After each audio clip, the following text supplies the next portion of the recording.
نحمدہ و نصلی علی رسولہ الکریم۔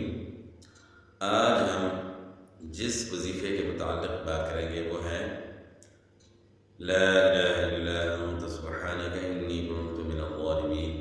اس کے بہت زیادہ فضائل ہیں۔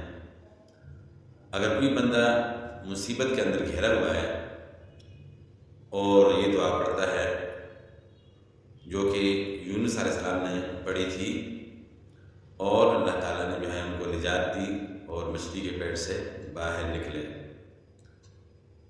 اور اللہ تعالیٰ فرماتے ہیں کہ اگر یونس علیہ السلام اگر یہ دعا نہ پڑھتے تو قیامت تک جو ہے نا وہ مچھلی کے پیٹ میں رہتے۔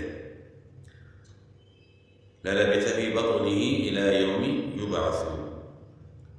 تو انہوں نے یہ دعا پڑھی تو اللہ تعالیٰ نے ان کو نجات دی۔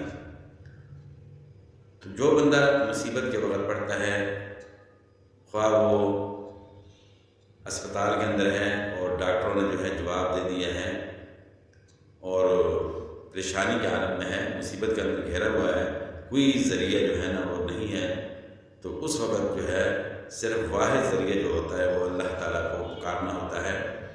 اور اللہ تعالیٰ نے مختلف اوقات کے جو ہے مختلف طریقے جو ہے نا بتلائے ہیں کہ ہر مسئلے کا جو ہے نا حل اللہ تعالیٰ نے بتا دیا ہے، تو اس کا پھر حل یہی ہے کہ اللہ تعالیٰ کو پکارا جائے۔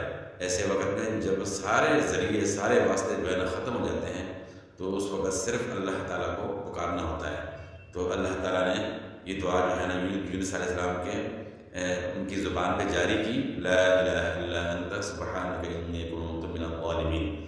تو کوئی بھی بندہ ایسی پریشانی ہے جہاں وہ پھنسا ہوا ہے اور پریشان ہے تو اس دعا کو پڑھے گا تو انشاءاللہ اللہ تعالیٰ اس کی مدد کریں گے، اور یہ مجرب جو ہے نا وظیفہ ہے، تو اس کو بھی اپنانا چاہیے ہے۔